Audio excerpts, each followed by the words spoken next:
It's well, good evening, everybody. It's a pleasure for me to be here today talking about the Spanish chapter of the Society of Catholic Scientists. So let me start with a bit of history first. So since almost the beginning of the Society of Catholic Scientists, Spain has always been in the top three of countries with the largest number of members.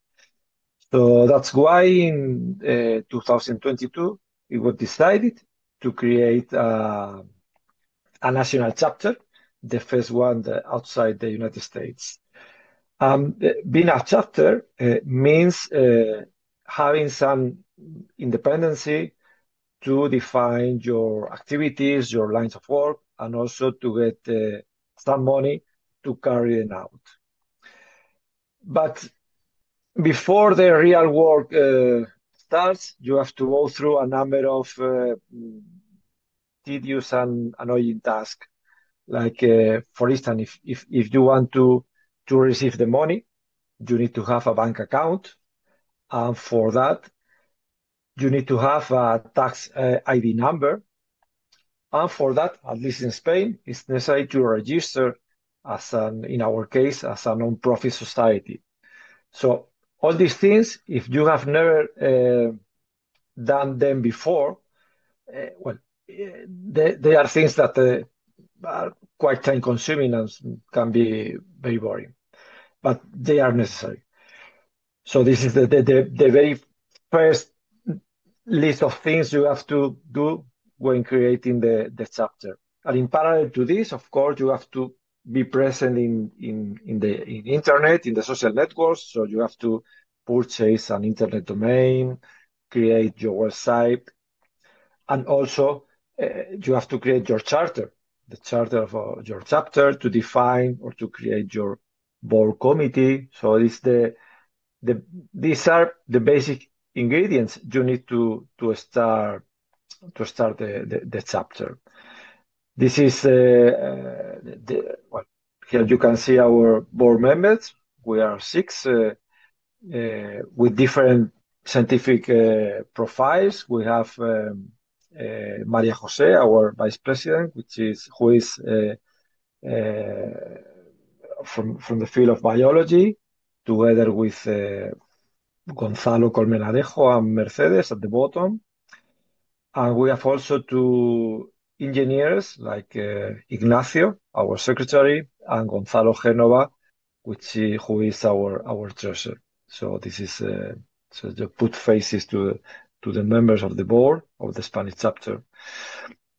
In short, our main objective is twofold.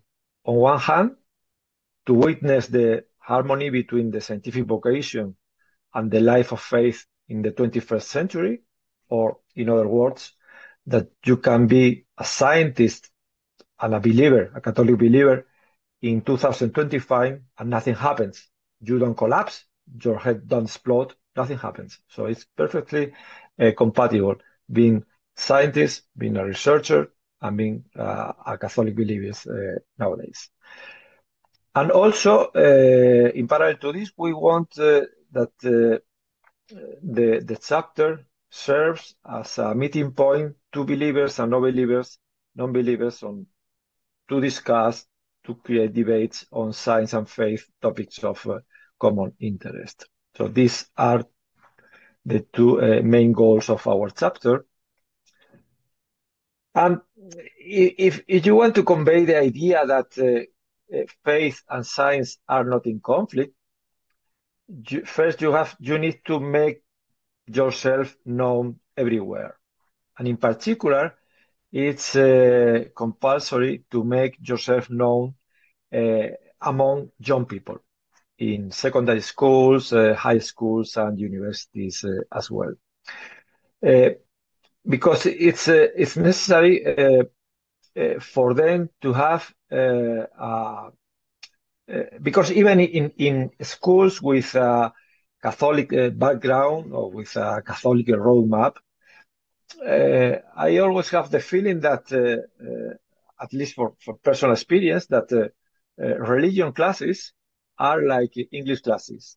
You can have studied for years, but when you go out, you realize you know almost nothing. So and so it's necessary for these young people to get a first-hand knowledge of people where science and faith can coexist without any problem. And it's important for them, for young people, to give them. It's important to give them arguments to dismantle the main topics of the defenders of the conflict. Uh, so, young people, students, is one of the communities we have to cover, but we cannot forget teachers, because teachers typically demand clear answers and resources to be able to give answer to the students' question. This is why we also organize training activities for school teachers. This is one of the courses we organized. It took place last fall. It was a 21-hour course covering different topics, from the care of the environment, Catholic scientists like Copernicus, Galileo, the anthropic principle, fine-tuning, other topics like the extraterrestrial life, and if it might pose a problem for the Catholic Church, and other bioethics, the talks on bioethics, and also some other more general talks, like, for instance, the role of the Catholic scientists in the 21st century. And these training activities go or are not only towards high school teachers, but also for teachers at the university. This is an example of our participation in this seminar on science and theology in dialogue that took place some months ago. But this is important, but we cannot restrict ourselves to the academic, to the educational community only. We want to reach as many people as possible. And this is why we also participate in science fairs like this one, organized last year by the Madrid regional government. Here you can see some pictures of our stand, the stand of the Spanish chapter, where some members conducted different experiments, mainly to attract young people, as you can see here, and also take advantage of these experiments to advertise the society. This is a really big event with an attendance over 25,000 people, dozens of schools, universities, research centers, science museum, companies. So a big event. So it was an important effort, but I think it was worthy being there, because it's a very good opportunity to. I mean, you are exposed to many people, and it's a very good opportunity to advertise the society to the people at large. So the experience was so good that we have repeated this year. Actually, the fair is starting today, and it will last 3 days till next Saturday. That's one line of work, but in parallel to this, it's also important to have a fluent connection, fluent links with the media, participating, for instance, in interviews of topics of interest for the general public. Interviews are good, but we think that having a continuous collaboration with the media is even more desirable. This is why, for instance, we have a weekly contribution to Radio Maria. I noticed that Radio Maria is not in Poland, but maybe many of you already know it. It's a Catholic radio station. And in Spain, there's a program called Dialogue with Science, in which we have a section, the Spanish chapter as a section. And in this section, we contribute with a short 5 to 7 minute podcast on a topic on the science and faith relations. For instance, why science have a Christian origin, the Big Bang, and many other topics. So these are short podcasts, 5, 7 minutes, and this is our weekly contribution to this program. We have also some presence in other media, like, for instance, this is a digital Catholic newspaper. And here on a monthly basis, we prepare a biography of a Spanish Catholic scientist. So we have some activities, some educational activities. We have also some, we try to have links with the media as close as possible and as many as possible. And also another activity, I would say one of our most important activities, the organization of our annual conference, of our annual meeting. We have already conducted 3 meetings. Now the next meeting will take place in October here in Madrid.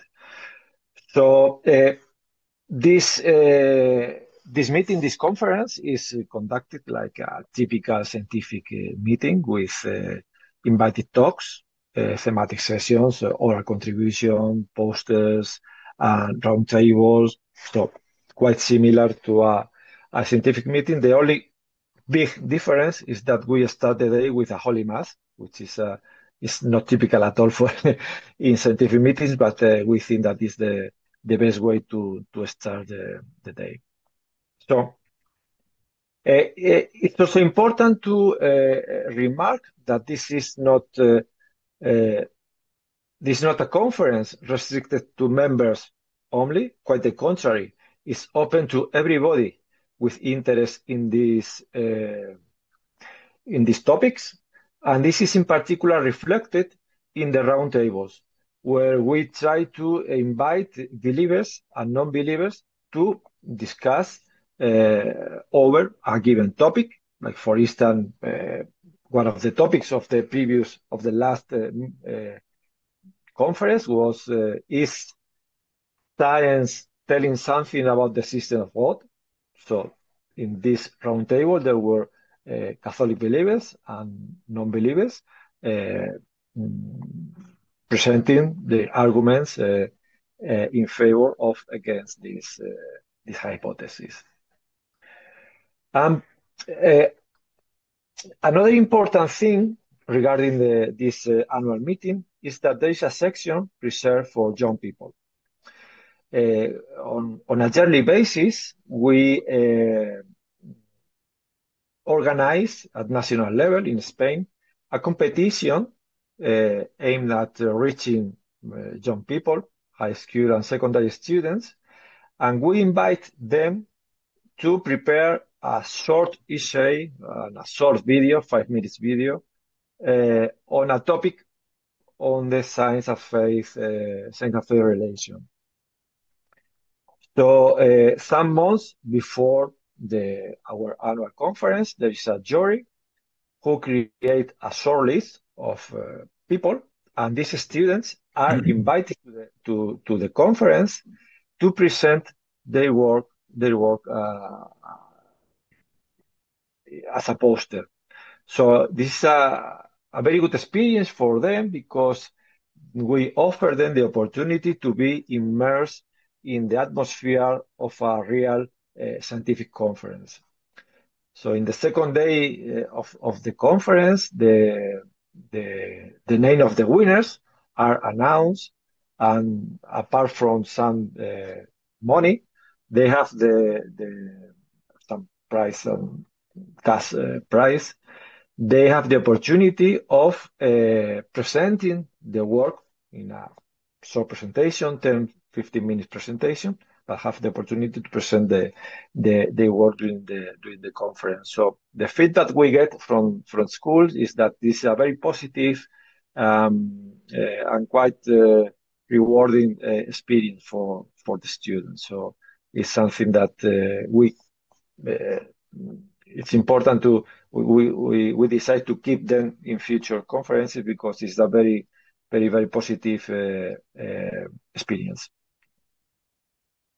And of course, all these meetings, as well as other videos of the Spanish chapters, are available in Spanish from the YouTube channel of the Society of Catholic Scientists. And there are different, for people interested in reaching us, we offer different channels. Of course, our webpage, which is, you can see here at the top left, the cientificoscatólicos.com, where you can see, again in Spanish, all the material of the resources related to our chapter. For instance, the type of brochures you can see on the right, summarizing what we do in our society, and also at the bottom, you have some screenshots of our X Twitter account. So there are different channels through which people can reach us. And let me finish by saying a few words about how we are internally organized. The idea is, if you join the society, it's because you have interest in some topics on the science and faith relationship. So in the Spanish chapter, we offer our members the opportunity of being actively involved in those topics by creating or by joining a working group.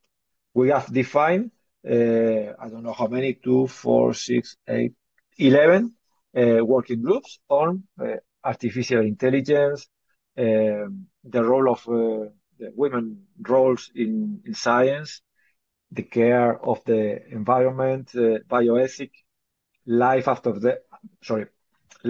death, miracles, near-death experiences, the Holy Route, what can science tell us about the system of God, evolution and origin sin, how to announce what is the role of the Catholic scientists in the 21st century, how should a Catholic scientist announce the gospel in her environment, in her lab, in her institute, and also there's a working group on biographies of Spanish Catholic researchers. So how are these working groups organized? Well, the work is mostly remote because we can people living in different places in Spain. So depending on the working group, on a monthly or a bi-monthly basis, they join remotely and organize different activities like talks, like journal clubs, where they present a paper or a work, and after the a short presentation of the paper, there's a discussion on it, and so more or less typical activities of typical research activities. So we try to mimic what we normally do in science.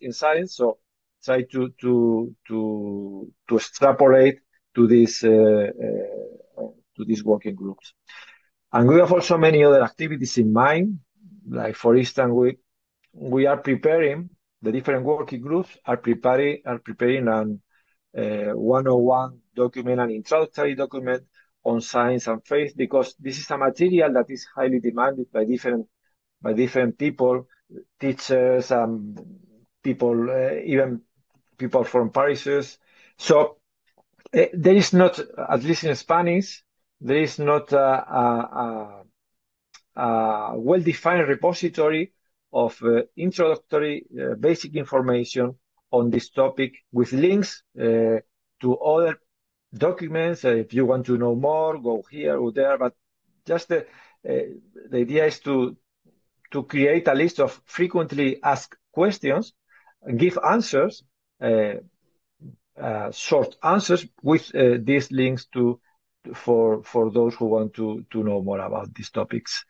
And of course, like we all do in science, we plan to present some contribution in different workshops and conferences, even publication of papers, and also the supervision on the PhD thesis, master thesis, or other academic works, and also mentoring. So these are still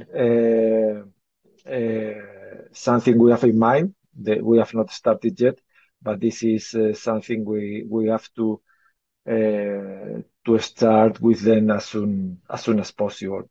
And that's the end of my presentation.